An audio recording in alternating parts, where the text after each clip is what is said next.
Panorama group, जो सोचता है वो करता है। आपके अपने सपनों का आशियाना। नमस्कार, आप देख रहे हैं भारत लाइव। मैं वेद सिंह। जैसा कि आप सभी को पता है कि अभी चुनाव का माहौल है और चुनाव के माहौल में बातें तो बहुत तरह की होती है। इसमें से एक बात जो है वो हमारे सामने नज़र आ रही है कि अभी, जी हाँ, अभी कुछ दिन पहले की ही बात है।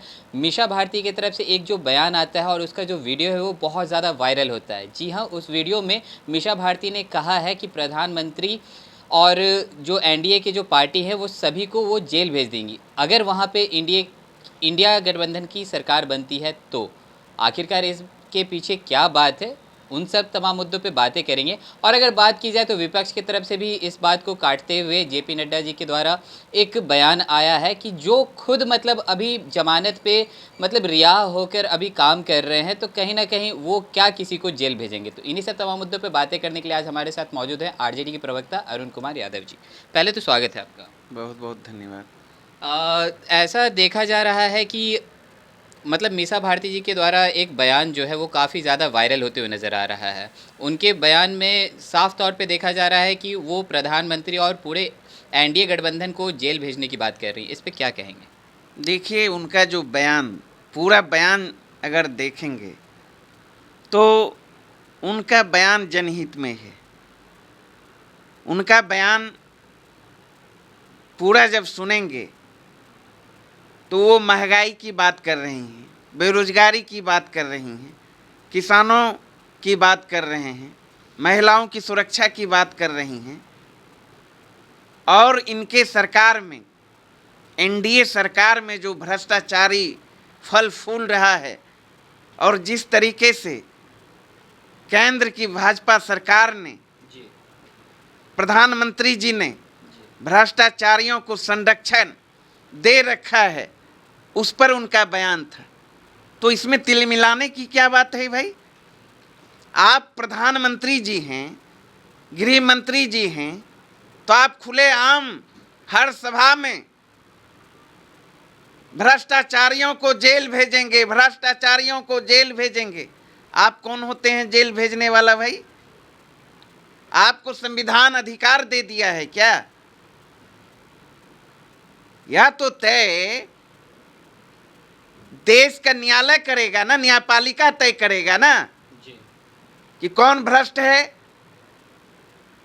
किसको जेल भेजना है, कि प्रधानमंत्री तय करेंगे, गृह मंत्री तय करेंगे और एनडीए के सारे नेता तय करेंगे। वो बोले तो कुछ नहीं। और राष्ट्रीय जनता दल की नेत्री राज्यसभा सांसद डॉक्टर मीसा भारती जी ने अगर उनके भ्रष्टाचार पर सवाल उठा दिया तो आग बबूला क्यों भाई? जी, आपको पता होगा चुनावी बॉन्ड पर क्या कहा? देश के केंद्रीय वित्त मंत्री सीतारमन जी के पति देश के जाने माने अर्थशास्त्री हैं। मानते हैं या नहीं मानते हैं? उन्होंने क्या कहा? चुनावी बॉन्ड देश का ही नहीं बल्कि दुनिया का सबसे बड़ा घोटाला है। तो इस पर सफाई क्यों नहीं देते हो भाई? भारतीय जनता पार्टी के लोग, एनडीए के लोग, प्रधानमंत्री जी, क्यों इस पर चुप्पी? क्यों नहीं इस पर इंक्वायरी? क्यों नहीं इस पर जांच? इस पर बात नहीं करेंगे? इस पर अगर सवाल विपक्षी उठाएंगे तो तिलमिला जाएंगे। जब पूछेंगे, आपने कहा था 2 करोड़ नौकरी देंगे प्रत्येक वर्ष, 10 साल में 20 करोड़ नौकरी होता है, आप भाई बताओ कितना नौकरी दिया? तो तिलमिलाहट। आपने कहा था 100 दिन के अंदर महंगाई कम करेंगे, तो इस पर गुम। आपने कहा था 2022 तक किसानों की आय दोगुनी करेंगे, दोगुनी नहीं हुआ। यह जब पूछेंगे तो तिलमिलाहट। कई सवाल हैं जन सरोकार से जुड़े, उस सवाल पर क्यों नहीं बोलते? 46 साल के बाद सबसे ज्यादा महंगाई, बेरोजगारी नरेंद्र मोदी जी के 10 साल के शासन काल में ही क्यों? क्यों किसान आत्महत्या करने पर मजबूर हैं? नौजवान क्यों आत्महत्या करने पर मजबूर हैं? चारों तरफ हाहाकार मचा हुआ है महंगाई से। तो इसका कौन जवाब देगा? इसके लिए कौन जिम्मेदार है? ये तो बताएंगे प्रधानमंत्री जी कि सिर्फ और सिर्फ इधर उधर की बात करेंगे जी।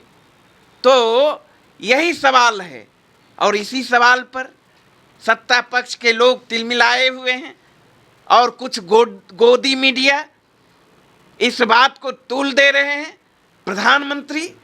प्रधानमंत्री जी के बारे में बोल दिया। कोई भी बोल सकता है, संविधान निहित शब्द है, एक आम नागरिक भी प्रतिक्रिया दे सकता है, व्यक्त कर सकता है।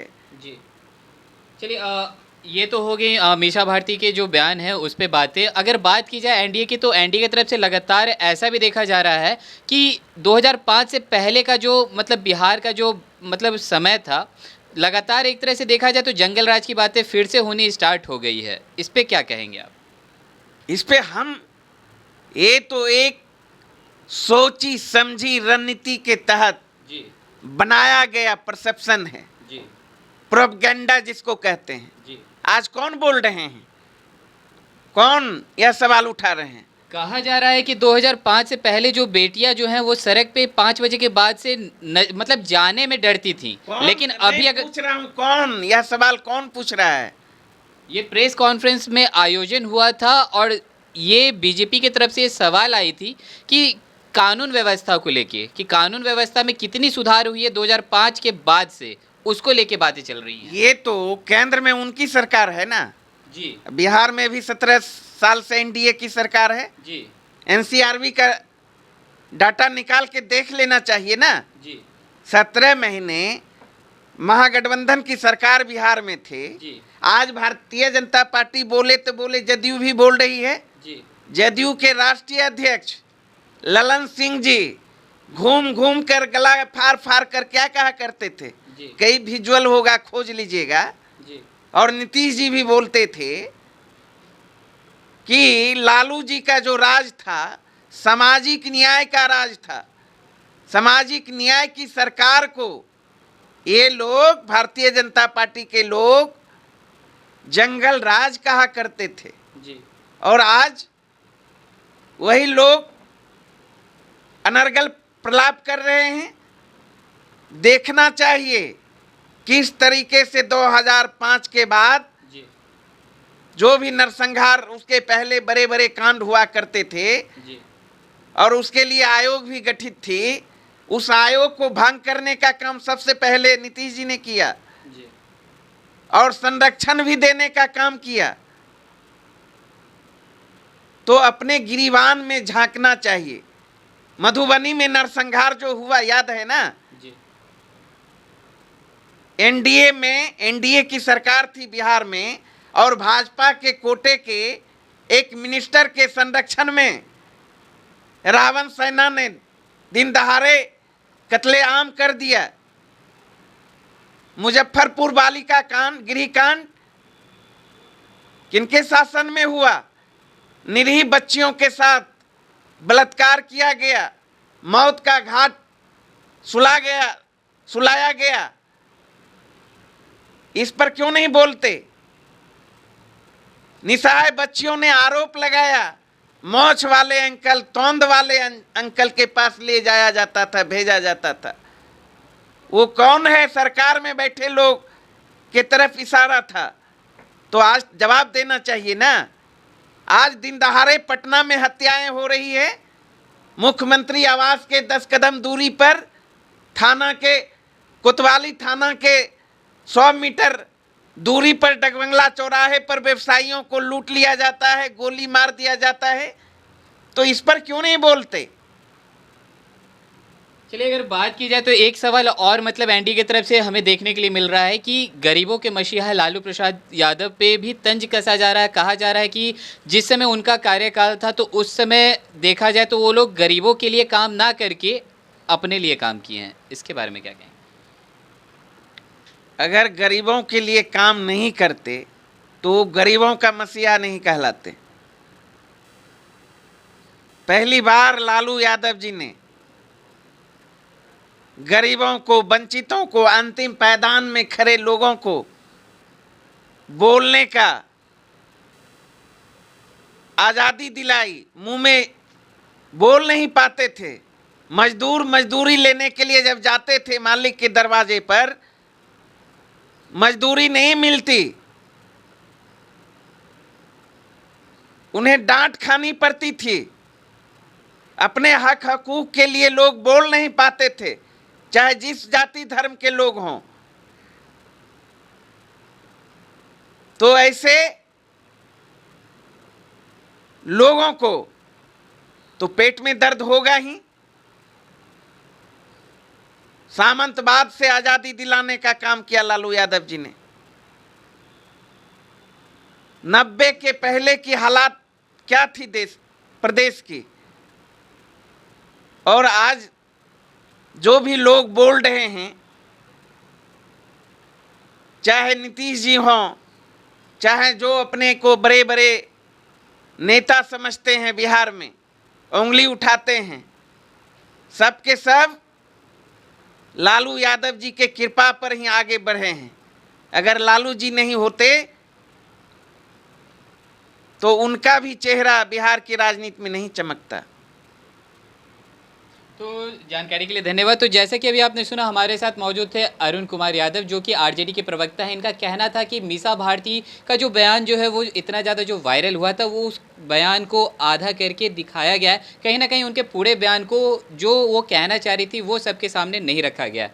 और अगर बात की जाए जो एनडीए की तरफ से लालू प्रसाद को जो कहा जा रहा था गरीबों का मसीहा, उस पर भी एनडीए की तरफ से सवाल उठाए गए थे कि वो गरीबों के मसीहा नहीं, वो गरीबों के हित में काम नहीं करते थे, गरीबों मतलब वो अपने हित में काम करते थे। तो इन्हीं सब मुद्दों पे आज मैंने बात किया, तो इन्होंने काफ़ी उस चीज़ के बारे में बताया कि लालू यादव जो थे वो लगातार मतलब गरीबों के बीच में रह के गरीबों को सहयोग करने का काम करते थे। तो और भी ऐसे तमाम खबरें देखते रहने के लिए आप देखते रहे भारत लाइव। मैं वेसिंग शोकी करण के साथ, पटना। पनोरमा ग्रुप, जो सोचता है वो करता है।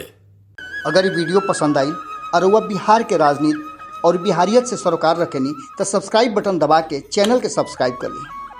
ओजे एगो घंटी बा, ओकरा बटन दबा देला से कुल सटीक और मारक खबर रुआ मुफ्त में मिल जाई। अगर रुआ पत्रकारिता के हमनी के नया प्रयोग में सहयोग कर चाहतानी तो ज्वाइन बटन दबा दी। पेटीएम नंबर नोट कर ली 9386816700। धन्यवाद।